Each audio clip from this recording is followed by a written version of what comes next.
All right, so this is going to be your biggest test defensively, obviously. Just where do you feel like you are, and what kind of challenges is Carolina going to pose, and whoever comes after?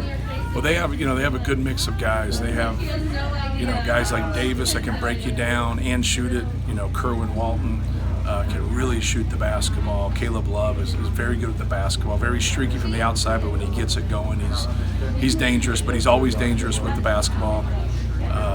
Trying to break you down. They have good in-between guys, kind of those combo forwards with Dawson Garcia and Manick, and they cause a lot of problems. And then, Baycott is just, he's a load down there. He's very hard to handle. So they have a good blend. I know I left out a couple guys. Leaky Black's got a lot of experience, very athletic and long. McCoy, the transfer from Virginia. So they have a lot of experience. They have a lot of different pieces, which I think is good. They have good quickness, they have good athleticism, they have good skill, good size. And so it's going to pose, different challenges for us in comparison to the other teams. The other teams end up being a lot quicker, more guards. Not to say they don't have guards, but they will put big people out there at the four, which has been different than what we've seen so far. In terms of improving against the dribble, has it been what you've wanted to see? Has it been more on the guys keeping the ball in front of them, or the help behind them, or both?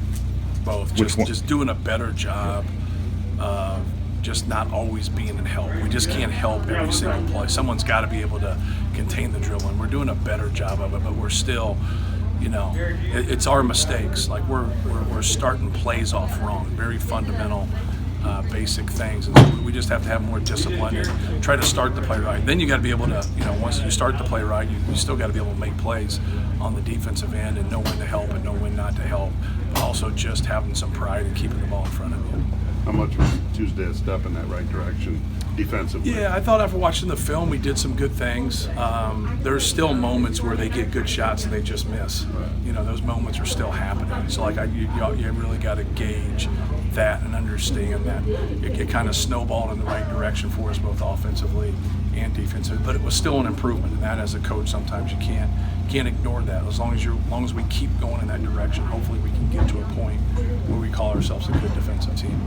How about post defense? You haven't been challenged yet the way Armando Baycott's gonna challenge you. Yeah, you just kind of test is this for your guys? Yeah, you just got to stay disciplined.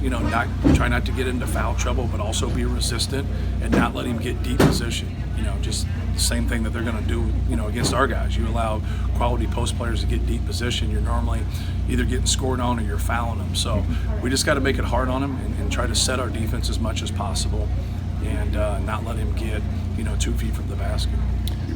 You're probably going to face more half-court defense from your offensive standpoint. Right. I mean, what do you want to see out of your group against that kind of size and that kind of talent? Well, I think it starts for us making good decisions and taking good shots so we can set our defense. If we're constantly going to be in transition with our athleticism, now you're normally in help a lot, and then you got to handle the offensive rebounding piece out of position. So, just trying to make good decisions, take good shots, set our defense, and then once that happens, just trying to make it hard for them to get the ball inside, whether that's by the dribble or by the pass. Like, if they're just going to get the ball in the paint and live in the paint, it's going to be a long night for us.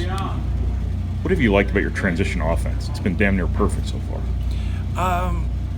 Getting Jaden to understand when to attack and when not to attack. I think he gives us such a weapon with his athleticism, but it's been counterproductive at times because he's overdone it. He's driven into traffic, and talking to him about seeing 10 eyes. When you're seeing 10 eyes, move the basketball, get it reversed, get into offense. When you're running the ball up the court and you're looking into people's backs, now drive the ball more. Now you're going to have more of a chance because they're not turned around and they don't see the basketball. So just trying to him to, you want him to be opportunistic, you want him to be aggressive, but, there's a fine line sometimes of knowing when to go and when not to go. So, just working with him on that and working with our other guys in terms of getting good spacing and getting some good pin downs in transition and also getting quick post-ups. But when you have numbers and it's a primary break, 5-on-3, 4-on-3, 4-on-2, you just got to move the basketball and be ready to shoot. In those situations, we've had a lot of success, but there's a lot of people out there that have success in those situations, those primary breaks.